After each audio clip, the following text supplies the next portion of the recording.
C'est un véritable plaisir de vous retrouver sur Medi 1. Soyez les bienvenus dans l'invité de la rédaction. Le 19 janvier dernier, le groupe de la Banque africaine de développement procédait au lancement du rapport 2023 sur les performances et perspectives macroéconomiques de l'Afrique. La BAD est dans son ambition de positionnement du continent africain à un niveau de développement rapide, multiplie les initiatives, les recherches et les moyens. On fait un retour sur les bonnes perspectives économiques du continent africain annoncées par la BAD avec Bossin Atun-Servet. Bienvenue sur notre plateau. Merci bien, monsieur. Vous êtes économiste, on parlera des bonnes perspectives selon le rapport dernier de la Banque africaine de développement. Dans ce rapport, il est dit que la croissance économique de l'Afrique devrait dépasser celle du monde entier au cours des 2 prochaines années avec un PIB, un produit intérieur brut réel d'environ 4%, et c'est donc dans les années 2023-2024. Expliquez-nous brièvement ce que cela signifie. Alors cela signifie qu'il y a eu de gros investissements au niveau des infrastructures et des systèmes économiques. Et étant donné que le continent africain est un continent où tout est à refaire, la BAD s'est donné pour credo de financer énormément le continent africain. Et quand on regarde ces dernières années, les crises politiques ont vraiment baissé au niveau de l'Afrique. Mais n'oublions pas qu'en 2023, on a 30 pays au moins en Afrique où il y aura des élections. Donc là aussi, c'est inquiétant, disant que ça va se mettre, c'est être prétentieux. Donc, on peut tout de même se rassurer à travers toutes les sensibilisations qui sont faites ça et là pour avoir des élections démocratiques bien organisées, donc on l'espère. Alors comment est-ce qu'on peut expliquer les performances actuelles de certains pays? On pourrait parler de la Côte d'Ivoire, certains pays qui sont en train de progresser au niveau économique. Vous avez vu, la situation économique de la Libye a été troublée à un moment donné. Et ce qui a fait que dans les pays du Nord, on a eu une bonne performance. En Côte d'Ivoire particulièrement, il y a eu de gros investissements au niveau des infrastructures. Voilà, on voit que quand je parle du niveau politique, que ce soit l'opposition ou le parti au pouvoir, ils s'accordent pour le bien-être des populations. D'accord, parlons justement du bien-être des populations. Les populations se posent souvent la question, les gros investissements, les routes, les ponts, les infrastructures sanitaires, c'est bien. Cependant, les populations se disent, mais comment est-ce que directement ça touche notre bien-être? Il faut dire qu'il y a eu de très grands investissements au niveau des routes. Oui. Les politiques disent communément que la route précède le développement. Et je prends un exemple, je prends une route simple. C'est vrai, la Y4 qui est en train d'être faite en Côte d'Ivoire et la voie qui va quitter Abidjan pour Lagos, cela va faciliter le trafic et fluidifier les activités économiques. C'est dans cette même veine qu'intervient la ZLECAf, qui est une très bonne initiative. Quand les choses sont bonnes, il faut encourager. Je pense que ce sont les associations, la dynamisation de tous les secteurs d'activité, la dynamisation de ces associations et surtout le gros travail qu'a la BAD. D'accord, parlons aussi des infrastructures dans le domaine sanitaire, les CHR, les hôpitaux qui sont construits. Ça et là, la population va se soigner. Il y a un impact direct au plan économique. Il y a un impact direct au plan économique. C'est vrai que la population va se faire soigner, il aura un bien-être social, la population va facilement, puisque quand les routes ne sont pas bonnes, le coût du transport est élevé. Et ce qui fait que, transport étant élevé, coût de marchandises élevé, cherté de la ville, répercussions rapides, population qui assume. Donc quand tout est fluide, quand tout est transparent, quand la population arrive à être satisfaite, tout est une population qui est à l'aise et une population qui ne va pas surtout revendiquer et créer, puisque les revendications créent des crises. On va présentement en France.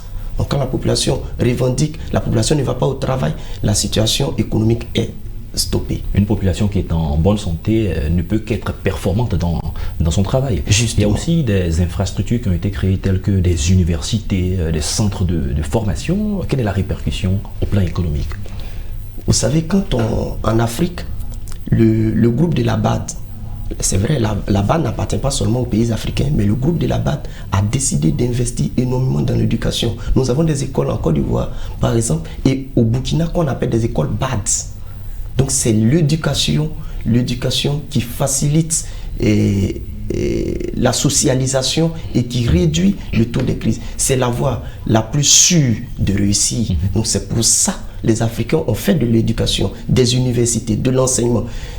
Il y a eu une œuvre qui a été écrite par le président Ouattara quand il était à la BAD. Il disait, au FMI, il disait que, autant pour moi, il disait que l'investissement à l'université est le plus gros investissement en matière de développement. Et cela assure le développement durable, qui est un développement qui répond aux besoins du présent sans compromettre la capacité des générations futures de répondre aux leurs. Donc il faut pérenniser ce développement.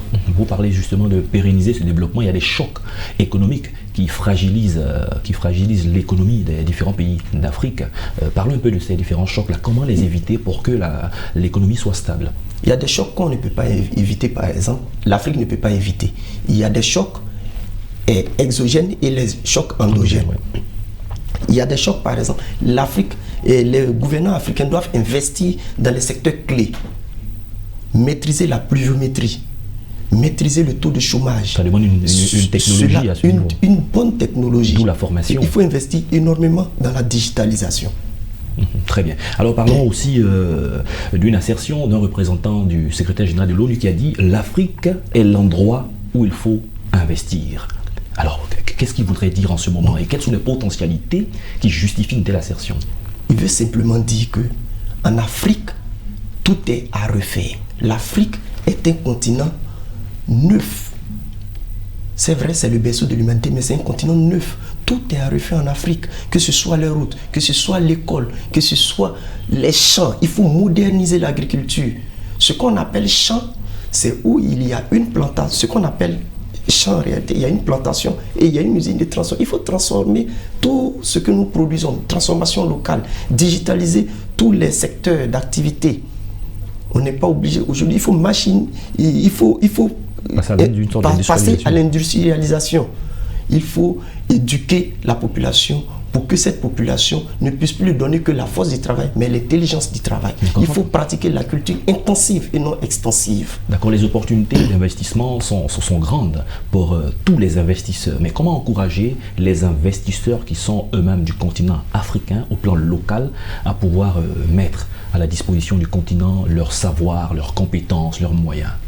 Oui, il faut réduire les cotisations au patronat et puis il faut aussi réduire les taxes. L'État doit injecter suffisamment d'argent pour maîtriser la politique monétaire et budgétaire, structurelle surtout. C'est les investisseurs qui viennent dans nos pays aider la jeunesse, aider les États, on doit les encourager avec d'autres stratégies. L'État doit mettre en place ces stratégies pour aider la population. Mais quelles sont ces stratégies? L'une des premières choses, l'État doit leur permettre de pouvoir peut-être réduire les taxes des douanes sur certaines marchandises. Première des choses.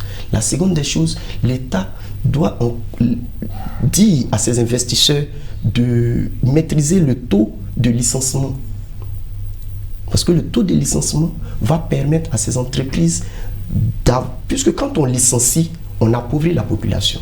Donc on va faire de telle sorte que ces entreprises vont avoir peur. Pas peur pour ainsi dire, mais les entreprises vont faire attention à des licenciements abusifs. L'État doit éduquer ces investisseurs parce qu'il y a des investisseurs qui ont suffisamment d'argent mais qui n'ont pas de comportement étatiques. Parce qu'il faut avoir la culture étatique. La culture étatique, c'est pouvoir payer ses impôts, pouvoir payer ses taxes. Et Attila Feu le dit bien, trop d'impôts tue l'impôt. Réduit au maximum le taux d'impôt. Il y a beaucoup de jeunes qui sont responsables de start-up, qui ont de la compétence, qui ont été formés à l'extérieur du pays, qui ont les compétences qu'il faut pour développer le continent. Ces jeunes, comment les mettre ensemble pour que le continent africain puisse profiter de leurs talents et toutes ces richesses engrangées puissent aussi profiter aux générations actuelles et futures?